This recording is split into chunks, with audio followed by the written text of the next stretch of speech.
Sometimes it feels like the weight of the world is pressing in from all sides. This is 10 Better Minutes, a podcast that shares a few recent stories from real life, stories that remind us there is more to the picture than what usually grabs the spotlight. It is not about ignoring struggles or pretending everything is fine, but about noticing moments of care and quiet change that often go unseen. Today's stories give space to the everyday ways people make a difference without fanfare. We will begin with a story from India about new laws encouraging people to help those injured in road accidents, along with steps to ensure medical care is given without delay or upfront payment.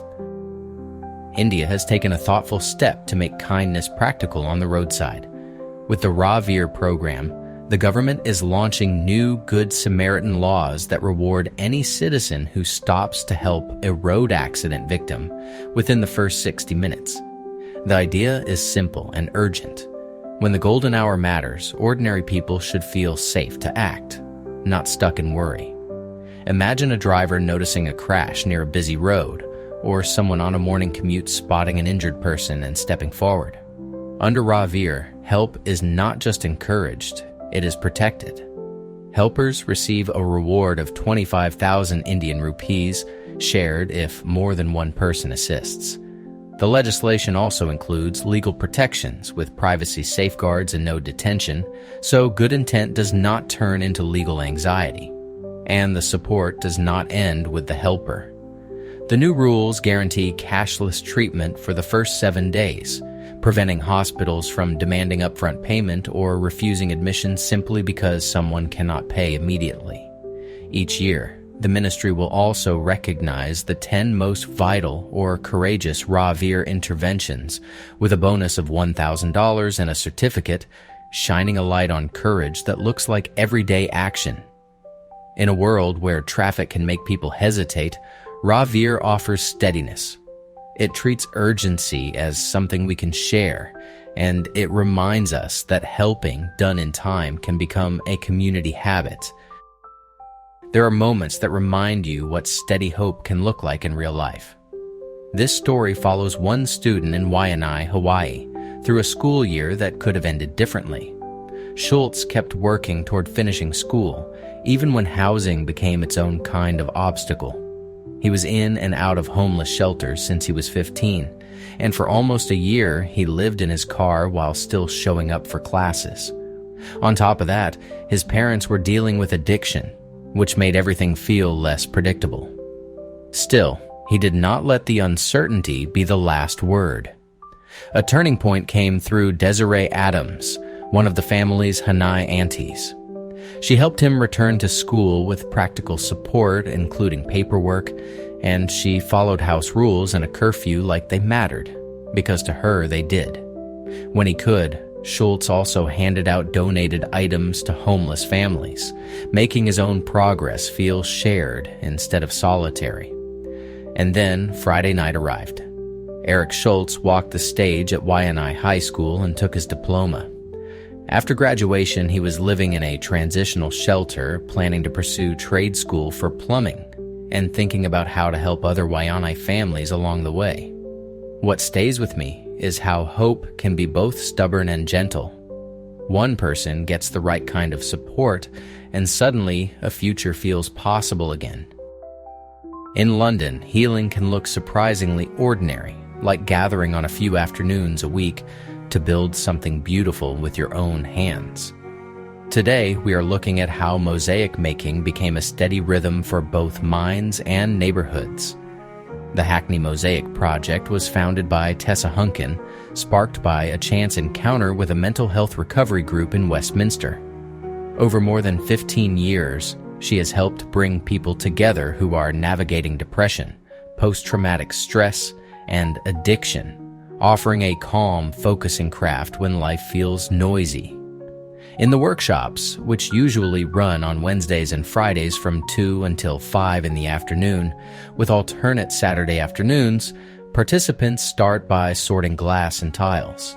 Then they press those pieces into mortar, one deliberate choice at a time, until an image begins to take shape.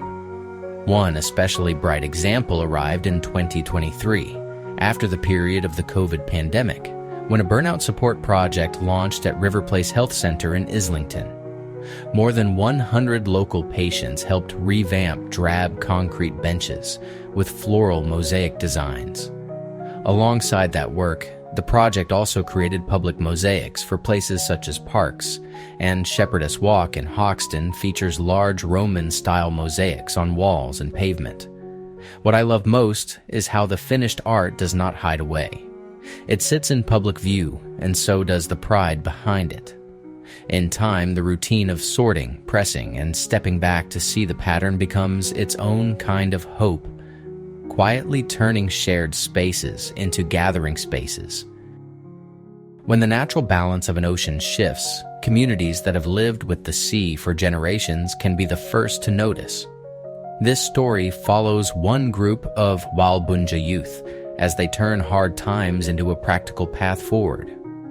Waltibunja youth and other Indigenous fishermen once faced legal trouble for practicing traditional freediving, even as southern Australia's reefs struggled under the spread of long-spined sea urchins. Walbunja diver John Carriage had to defend his right to harvest Abalonian lobster for the fourth time, speaking to ABC about how important that cultural heritage was to him. At the same moment, scientists and local knowledge pointed to a wider imbalance, with long-spined urchins expanding as overharvesting of predatory fish and rising average sea temperatures helped them thrive. Then something changed.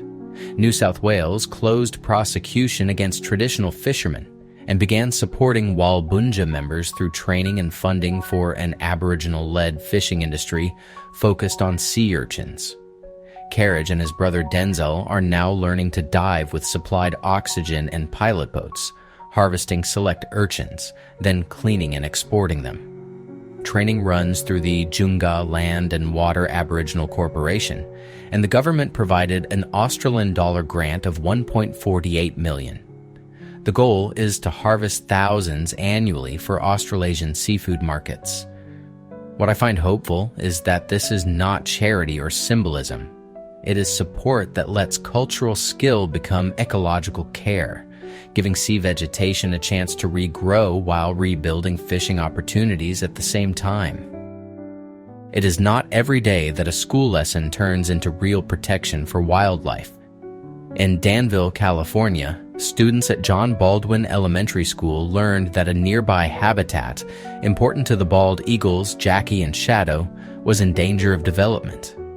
Their good action began with letters, written to community members, celebrities, and lawmakers, asking for support. Then the efforts spread into the everyday work of caring. Students posted flyers, picked up leaves, washed cars, and held bake sales, turning their concern into visible help that neighbors could join. Even the small steps mattered, because the message was clear. This was not just an assignment. It was a place with living residents, and it belonged in the future as well as the present. The campaign is led by Friend of Big Bear Valley, working alongside the San Bernardino Mountain Land Trust. Since February 19th, the nonprofit has raised more than $2.68 million toward a $10 million goal aimed at purchasing the land and protecting the habitat. And that progress feels grounded, not perfect, but real. What stays with me is how community can move when young people decide to act together. They did not wait for someone else to care. They helped make care count, one fundraiser and one letter at a time. As always, I have a helpful tip for you to support your mental reset and help you find more ease in the moments that usually feel heavy. Today, we are talking about how to use curiosity instead of outrage in difficult conversations. Here is the shift. Outrage shows up fast. It sounds like a verdict. It tells you who is wrong, why they are bad, and why you should feel justified in getting louder. Curiosity moves slower. It asks better questions. It treats the conversation like a puzzle you can still solve, even when you do not have all the pieces. So next time you feel that rush, pause and ask yourself one simple question. What might I be missing? Then let it show up in your words. Try something like, Help me understand what you meant there, or what was happening for you in that moment. You are not surrendering your feelings, you are inviting clarity. If you need a second step, aim for specifics. When did that start? What outcome were you hoping for? Curiosity keeps your body from tightening into attack mode, and it gives the other person room to tell the truth as they see it. You might still disagree, but you will disagree with more steadiness, and that steadiness changes the whole conversation. All right, friends, that is about all the time we have for today's 10 Better Minutes. If nothing else, I hope this episode gave you that quieter kind of proof that decency is still showing up, that people still help, build, fix, and care, even when the noise feels louder. Let it sit with you for a minute as you head back into your day or wind down for the night. If you would like more of these steady, good news moments, you can subscribe or follow 10 Better Minutes, and new episodes go up every day, so there is always something hopeful to return to when you need it. This is Ian Rhodes with 10 Better Minutes. Take care, and I will see you tomorrow.